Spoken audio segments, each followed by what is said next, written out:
Bonjour tout le monde, on se retrouve aujourd'hui pour une nouvelle vidéo dans laquelle je vais vous parler des virus afin d'établir les bases virologiques avant d'aborder les antiviraux dans une autre vidéo. Avant de commencer, si vous n'êtes pas encore abonné, je vous invite à le faire et à me suivre sur mes autres réseaux sociaux.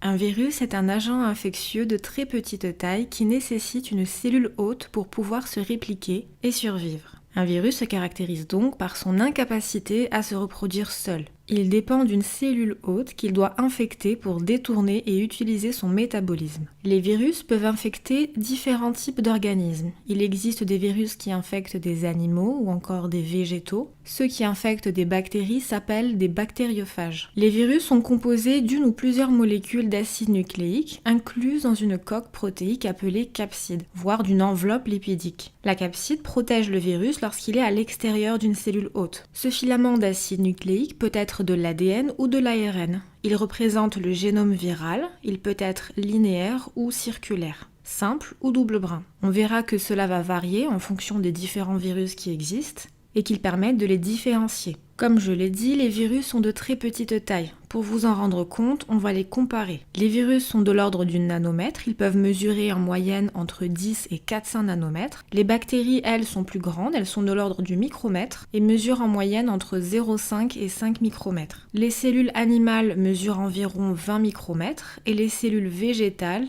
mesurent environ 100 micromètres, donc elles sont beaucoup plus grandes que des virus. On peut donc observer les bactéries et les cellules au microscope optique, qui a une limite de résolution d'à peu près 0,2 micromètres. Mais on ne peut pas observer les virus qui rentrent dans le cadre de la nanotechnologie. Ils sont observables uniquement à l'aide d'un microscope électronique. C'est pourquoi l'observation et l'étude des virus est apparue beaucoup plus tard dans l'histoire, la technologie nécessaire pour les voir étant beaucoup plus avancée. Un très petit virus comme le poliovirus a un diamètre d'environ 20 nanomètres. Il a une taille proche de celle d'un ribosome cellulaire. Les plus gros virus, comme les poxvirus, ont une longueur de 400 nanomètres et une largeur de 200 nanomètres. Regardons maintenant de plus près la composition des virus. La capside est une coque qui entoure et protège l'acide nucléique viral. La structure de la capside peut présenter plusieurs formes. Elle peut être à symétrie cubique ou capside icosaédrique. Ce sont des virus qui sont d'apparence sphérique. Ce sont par exemple le papillomavirus ou les adénovirus. Ensuite, ceux à capside hélicoïdale sont de longs cylindres creux enroulés en spirale hélicoïdale formant des anneaux appelés capsomères. Le matériel génétique, comme vous le voyez, est logé à l'intérieur du tube.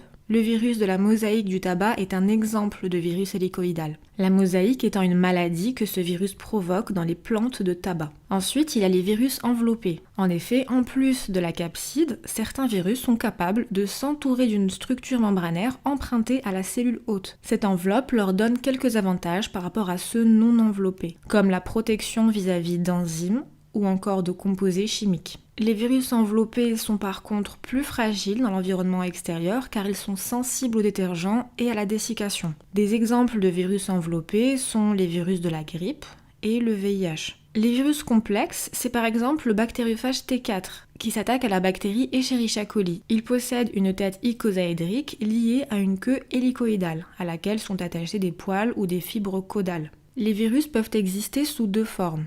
Tout d'abord sous la forme extracellulaire. À ce moment-là, le virion ou les particules virales sont tout à fait inertes. Ou bien sous la forme intracellulaire. Et là, l'acide nucléique viral ou le génome viral induit la synthèse de virus par la cellule hôte, en utilisant le matériel cellulaire de la cellule hôte. Ce type de reproduction virale est appelé infection. Les molécules pouvant les combattre sont les antiviraux, qu'on va voir dans une prochaine vidéo, et les vaccins. Regardons maintenant comment se déroule cette reproduction virale qui permet les infections virales. La réplication virale ou multiplication des virus comporte de manière générale 4 grandes étapes. Et chacune de ces étapes est une cible thérapeutique potentielle. C'est pourquoi elles sont importantes à connaître pour comprendre le mécanisme d'action des antiviraux. Tout d'abord, il y a l'attachement ou fixation. Il se fait grâce à des récepteurs à cellules spécifiques où le virion se fixe. En gros, il y a des récepteurs spécifiques sur la cellule hôte sur lequel laquelle les virus vont se fixer. La deuxième étape est la pénétration dans la cellule hôte par endocytose ou fusion. L'acide nucléique du virion accède au cytoplasme de l'hôte après décapsidation qui libère le génome viral, qui arrive ensuite dans le noyau cellulaire afin de débuter la troisième étape qui est la réplication du génome et expression des gènes viraux qui se fait par détournement de la machinerie cellulaire. Il y aura alors traduction pour former des protéines virales. La quatrième et dernière étape est l'assemblage de ces protéines qui viennent de se former pour former de nouveaux virions qui seront ainsi libérés hors de la cellule afin d'aller infecter d'autres cellules et c'est ainsi que l'infection virale se propage jusqu'à éventuellement prendre le dessus sur l'hôte.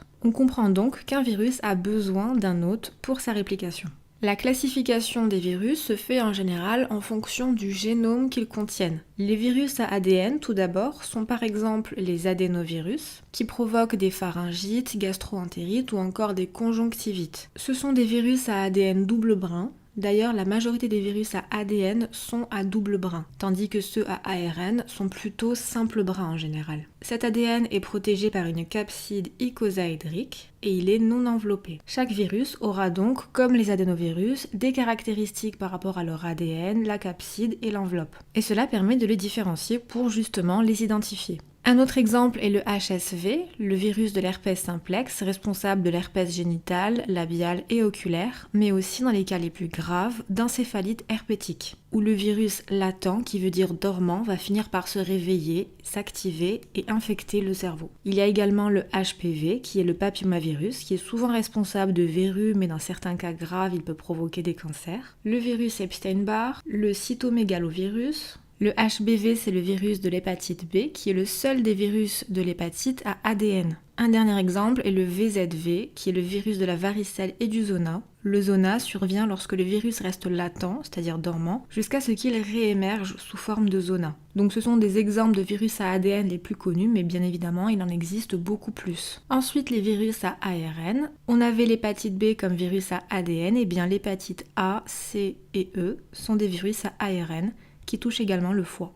Il y a également le VIH qui provoque le sida. C'est un virus ARN qui a la particularité d'être traité par des antirétroviraux et pas par des antiviraux. Je vous ferai également une vidéo sur les antirétroviraux. Les virus de la rubéole, des oréons et de la rougeole, tous les trois sont des virus ARN. D'ailleurs, plusieurs de ces virus présentent une prévention vaccinale comme le vaccin du ROR qui protège contre les trois virus. De même, les virus grippaux présentent une vaccination préventive qui est à refaire tous les ans pour les personnes à risque, car c'est un virus qui mute beaucoup. De manière générale, les infections virales se résolvent spontanément avec un traitement symptomatique. Mais dans certains cas graves, il nécessite des traitements antiviraux ou antirétroviraux. Dans la prochaine vidéo, je parlerai justement de ces traitements antiviraux et antirétroviraux. Voilà, j'espère que cette vidéo a été claire. J'ai préféré faire une vidéo sur les virus d'abord pour ne pas en parler justement dans celle sur les antiviraux car elle serait beaucoup trop longue. N'hésitez pas à me poser toutes vos questions en commentaire et à me dire ce que vous aimeriez que j'aborde dans la prochaine vidéo sur les antiviraux. Et si la vidéo vous a plu, n'oubliez pas de la liker et de la partager. Et sur ce, je vous dis à la prochaine pour une nouvelle vidéo.